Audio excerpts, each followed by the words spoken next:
Welcome back to Saracens Scripted, episode 161. Brevan, we've come to the end of week one of the Champions Cup. Well, at the moment, Toulouse and Ulster is still playing, and then we've still got Bristol and Leinster. But yeah, we won't be able to film after that. It will be just too late. Okay, so we're going to chat about the games before that. Toulouse is anyway smashing Ulster at the moment, and well, we don't know what's going to happen between Bristol and Leinster. But how did you feel coming into this weekend? How are you? How did you feel coming into this weekend? How's the weekend treated you?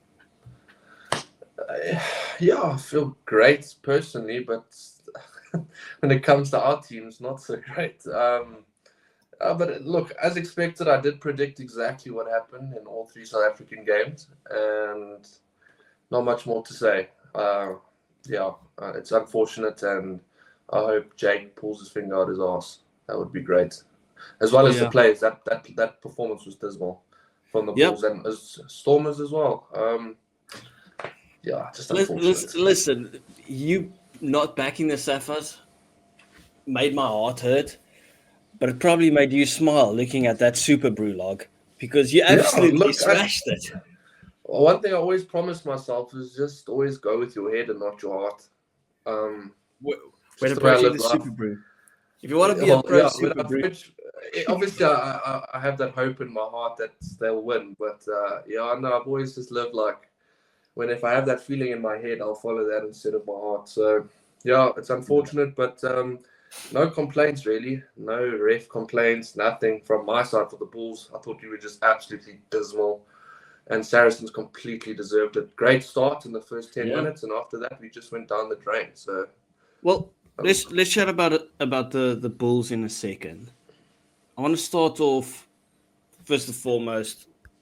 Let's start with our South African teams. Okay, Sharks, they played Exeter. Okay, they got. By the way, right in the first 6 games, I think there was like 15 cards. That is crazy numbers. 15 cards. And like straight reds, not even go to the bin. We're sending it up for review. Straight red cards, right? The Sharks, good performance. They should have won this game. They did win this game. They kind of let Exeter come into it slightly and then just shut the door on them completely, right? They should have been down to 12 men at one stage because I thought Mapimpi's interception one, that was a yellow card all day long as well. But yeah, well done to the Sharks. Getting it done at home, takes the 5 points, move on. This is what was kind of expected of them. Just get these victories. Even if you steal it, they didn't steal it. They played pretty well. And they absolutely battered Exeter.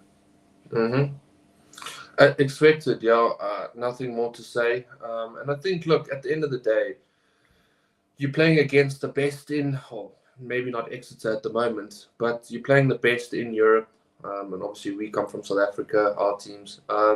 But you're always going to have a team that will find some kind of momentum somewhere in the game. And it's very difficult to have a full 80 minutes where you don't let them in at all. Yeah. But ultimately the Sharks did exactly what we thought they were going to do. Strong team. A fantastic try scored. And it was a forward box, but still a fantastic try. Yeah. It should have been ruled off. But you got to give credit where credit is due. It was good attacking play. I think the Sharks look a lot better in some areas of their game. So I think they look like the hope at the moment if we do want to suffer in the... Yeah. It was a forward pass by Orks, and also he went flying into that rock, by the way. If there was some ref that was a bit more sensitive, they would have checked that, right? Because he just went flying in. He didn't care. But anyway, I want to give a special mention to someone in that Sharks team. Well, I know we talk about the age of this player, but wow, he's playing some good rugby at the moment. Marcus Mapimpi. He is playing some proper... I think this is the best rugby that we've seen him play. Obviously, he was the top try scorer in that South African team in 2019, and he always scores tries for South Africa, but it's mostly finishes. Yeah. He's been defensively great. He's getting over the gain line in terms of his carries. It looks like he finally has a step. He's playing some really, really nice rugby for the Sharks, which is obviously lovely to see, but I just thought we don't always give the likes of Mapimpi the praise, but we have to give him the praise at the moment. The way that he kind of led the rush defense when they were 13 men on the field. I thought he was absolutely brilliant yesterday. So I just want to give him his praise. Yeah, You want to add 100%. anything onto that, or do we want to start talking sad stuff? No, I just lastly say, like, I think it's good that Pimps is finding some kind of form, and I think showing people why he was considered in the first place. And obviously, he's proven to us he has nothing left to prove. He's won 2 World Cups, and just super chuffed for him. And also improving on his defense when we knew that was an issue before. So that's good. But yeah, Yep. Sharks are ultimately doing exactly what was expected of them, and credit to them for doing that.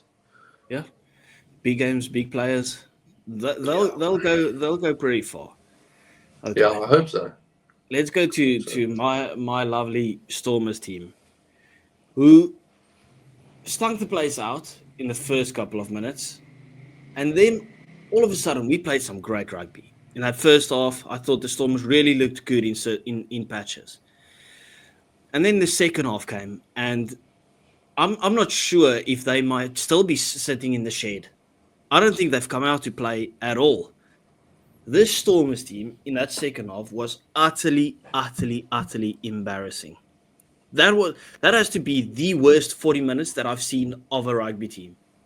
We were absolutely nowhere, and as soon as we got some sniff of hope, brain dead stuff again. Like, there was the biggest amount of brain dead rugby that I've seen on a field in my lifetime. It was crazy. But fair play to Toulon, coming to South Africa, getting the victory. That scrum off Saracens, wow, he's good. Mm-hmm. But I'll let you chat first before I go into more detail. What do you think? Again, I just feel like now Marnie's out, and it's like, which by the way, that was an horrific hit, like disgraceful. Can you believe the one touch judge actually tried to defend? Trying to like justify it. I'm like, dude, I understand maybe he's pushed him and he didn't see him in time, but still, it's no excuse. Like, ultimately, you the one pushing him. He didn't change his line, nothing. You pushing him. So, but ultimately, other than that, I like just on the game itself, like, yeah, just everything was done with no intensity. And then on the other hand, Toulon using intensity, you know, I felt like they carried extremely well, a very physical side. I mean, Herschel Yankees, I mean, absolutely doing Marnie. Like, just almost saying, okay, I'm going left. Marnie thinks he's going left. No, you'll switch position. You'll turn around, pass to Marnie. And before the man can even catch he sold him. Yeah. He absolutely gets smashed. And that's the thing, they right? They go and score from that. And it's like, that gave them the lead. Brain dead. Like you said, brain dead thinking. Like, why is Herschel doing that? It's unnecessary. But yeah. Brevin, there's so many things, right? Like firstly, I don't want to. This is not an excuse, but this is definitely a reason. If you have a team, right, where every single international player and every form of like decent player that's like your standout players or key players is injured, every single one of them. I mean, what can you really expect, right? Yeah, we can quickly go through. You look at Kitshoff and both injured. Murat's out. Then you've got Dion Fourie out. Let's look at the team that actually did well, right? That's Kitshoff and Malherbe. Salman Murat. There's no more Aichiva Daimani. There's no more Namakaba. Dion Fourie is out injured. Evan Roos is out injured, right? And Jason Dixon looking maybe out, failed his second HIA apparently. Yeah. Keke Morabe out, ACL gone, right? Then Mani out now, broken nose. Sasha out, Damian Willemse out, Dan du Plessis out. I mean, like, it's a shambles. It really is. So you have to sit here and think, what is the expectation of the team really? Like, what can we do? But then at my other point is like, well, we look good in the games, right? But it's not the players' fault that sometimes we get the ball and we look like we don't know what to do with it, right? Mani gets the ball a couple of times. He's like, okay, where's my players to pass to? Is there no backline? Is that the coaching that comes in there where it's like, okay, well, Herschel wants to go this side. No, I'll just sell out money there. That's not whether you're a good or bad player. That's just where's the ideas? What are we doing? Yeah. Right? Then you also get these brain farts. We get into the game, they get a red card and a yellow card, right? Then we get onto the front foot. What does Leland Zas do? Who had an absolute stinker. I was talking to my dad yesterday in terms of him possibly being in the call-up. Well, if Cheslin Colby can't play anymore, then Leland Zas coming through the door, because I thought Leland Zas has been a standout player for us for the past couple of seasons. He comes in and has an absolute shocker. Listen to that thunder, by the way, boys. Brevon's sitting in 30 degrees. There's thunder. What? We get on the front foot. Leland Zas comes up high and just smashes Sarin in the face. Obviously, he milked the shit out of it.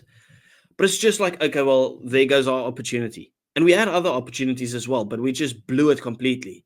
It is so frustrating to watch this team play at the moment because they just look like they don't care. Two more things, right? I know I'm going on a rant, but I have to. Warwick Geland, he does things that no one else in this world can do. And then he messes stuff up, then I'm like, no one else can mess up like that. If Warwick can't take the ball just into contact or just let it go, something magical has to happen with it, or we're just going to grubber it away. Every single time he touches the ball, there's a grubber. Why is that? Can't we just take the ball into contact, next phase, right?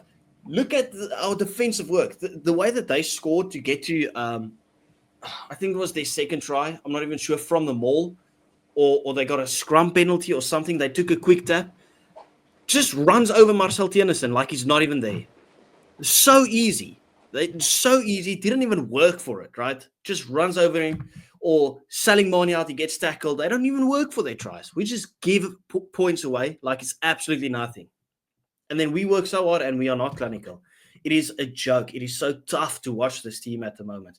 With the injuries and that, I don't even know what to say. Brevon, sorry, my 12 minutes rant is done now. No worries, go for it. I mean, I also am very upset with my team as well.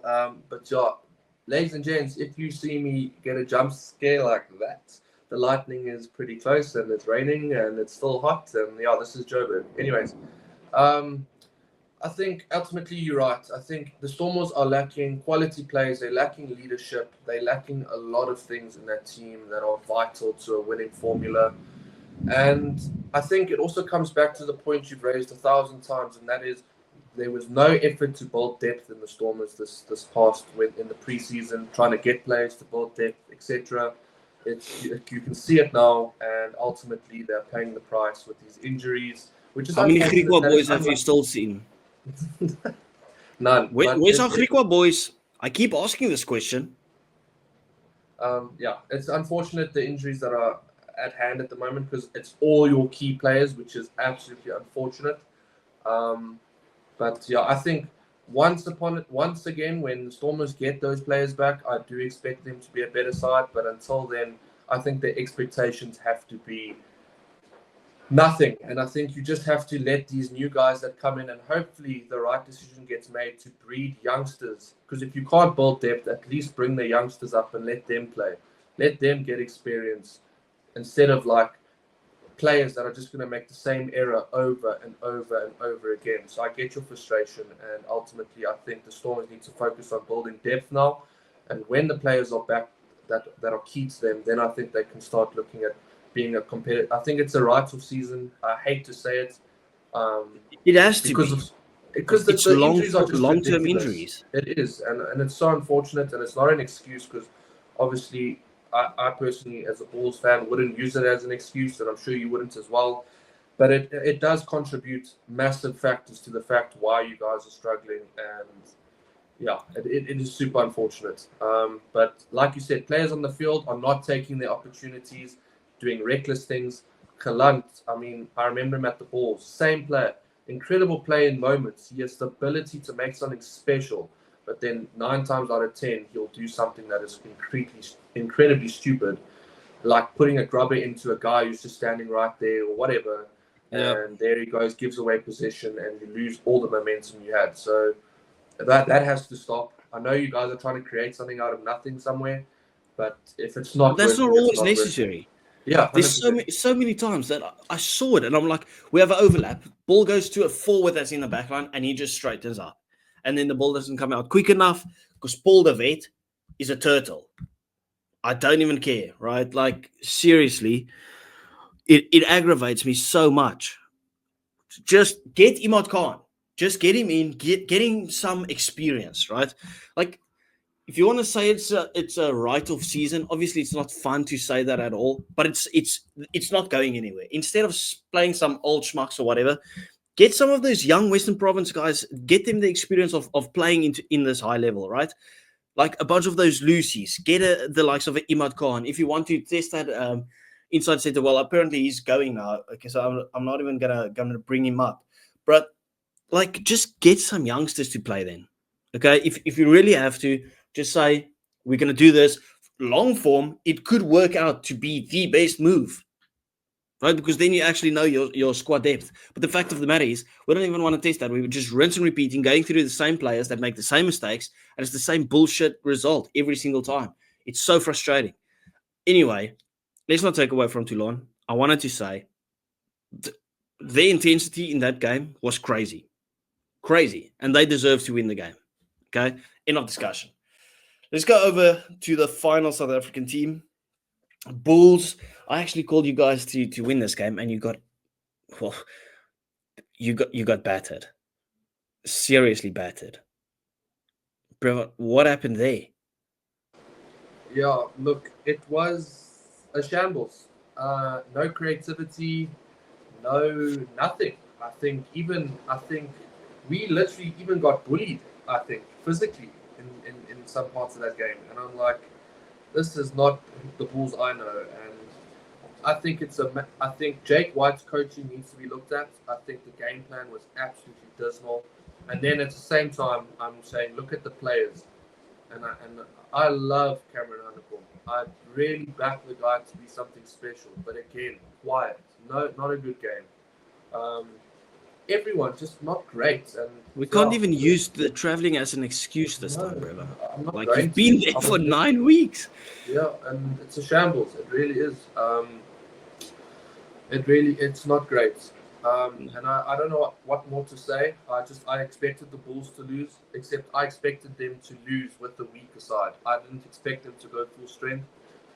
So this, if Jake considers this tournament any seriousness, or if he has any kind of seriousness to do something in this tournament, he has to now go to Loftus this coming week, Saturday, Yep. and he has to play a strong team against Northampton Saints and say, Yep. listen, you guys didn't earn this rest. You guys didn't perform, so you are playing again, and we need 5 points against Northampton Saints. It's as simple as that. Well, clearly he does take it serious that he played his strongest team. That is what we called for, and they did. And obviously, I prefer Saracens to win like this with the strongest team out there than it just feels like Jake White didn't care. First game and he didn't care. But now you're going home. Your crowd will be up for it. You're welcoming the Saints, right? People are going to be at Loftus Versfeld. It's going to be, I don't know if it's going to be packed out, but there's definitely going to be a big crowd. They're going to be fired up, and you have to perform, right? Play your strongest team again. Okay, so Saints just had a massive victory over Castries. I can't think that they're sending their strongest team and then traveling back the next weekend because they still need to save their Prem season. So Bulls, just focus up again. Strongest team and whack them at home. That's kind of what you need to do. Start your home. I want to not home tour, but your home run. Start it off well, basically, because you're going to be at home now for a good while. Yeah, no, exactly. And look, there's no excuses now. And yeah, if Saints bring their weaker side, I don't care.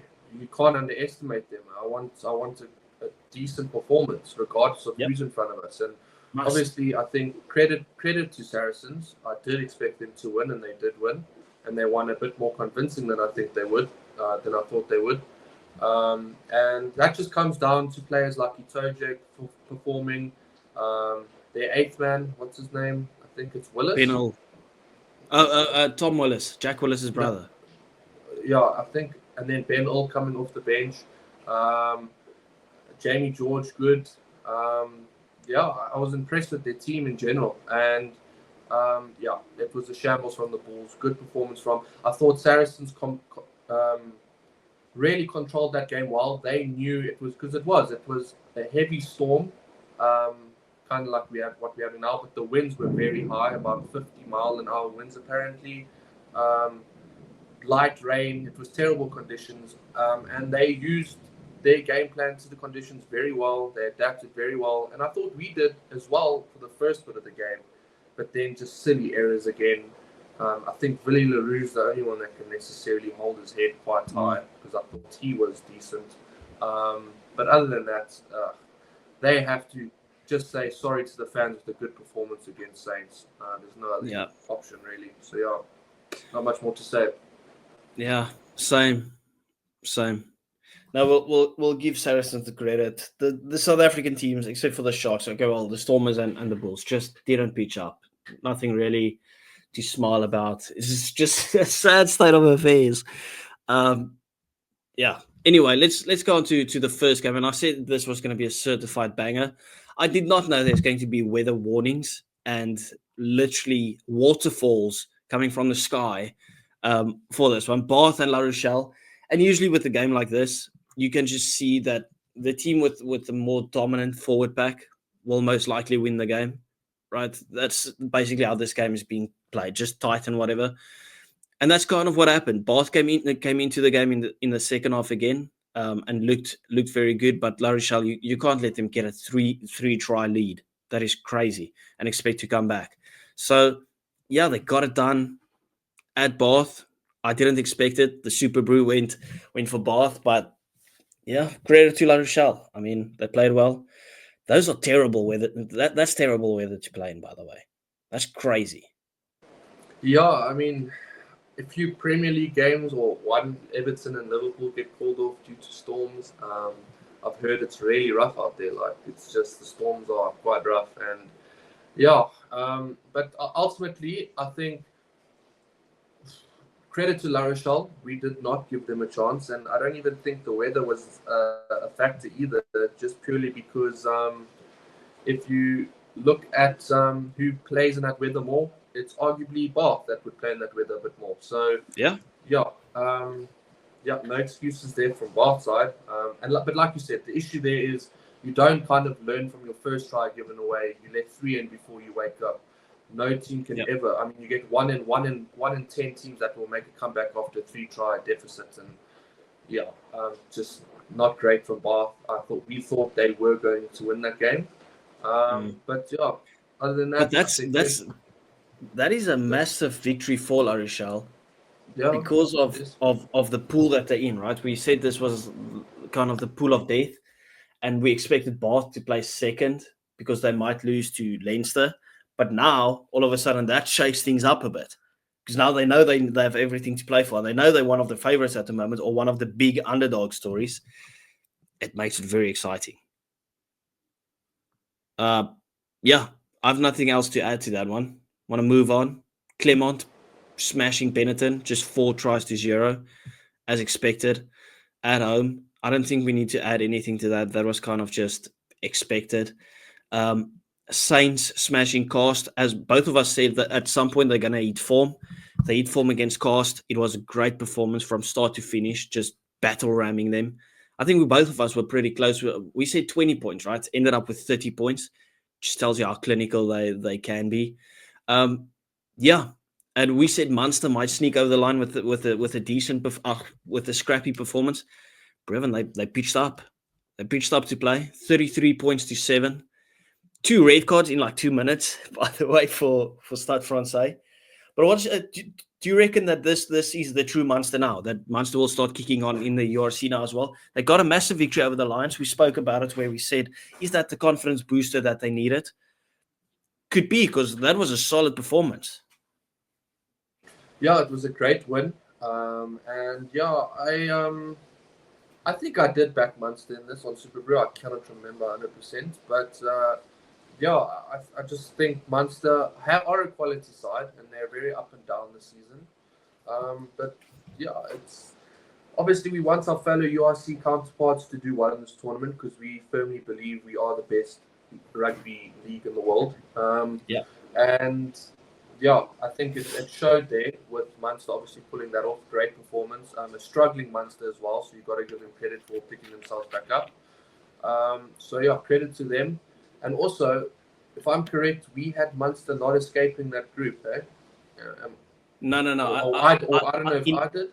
I initially had it like that, but then I switched up because Stade Francais and I think it's Cast that don't really send their strongest teams down. So that's why I just switched up because they more so focus on the top 14.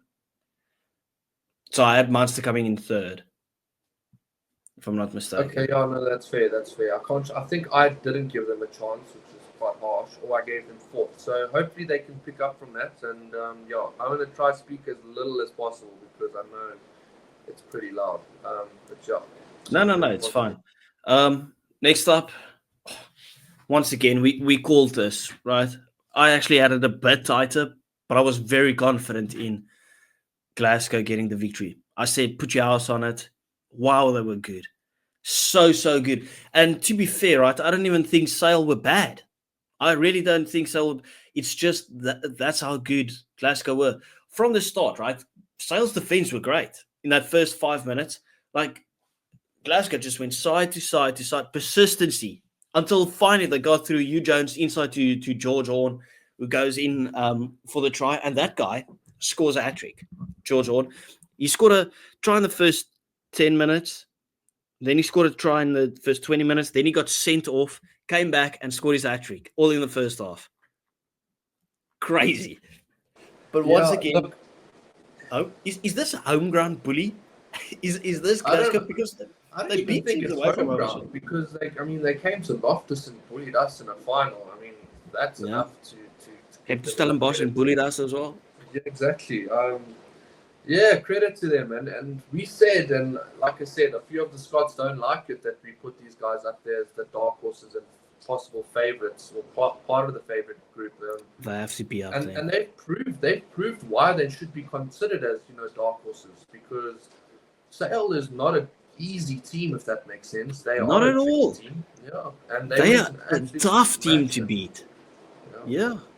So credits where credit is due, and champions of the URC looking, I think, easy semi-final for them if they continue their form.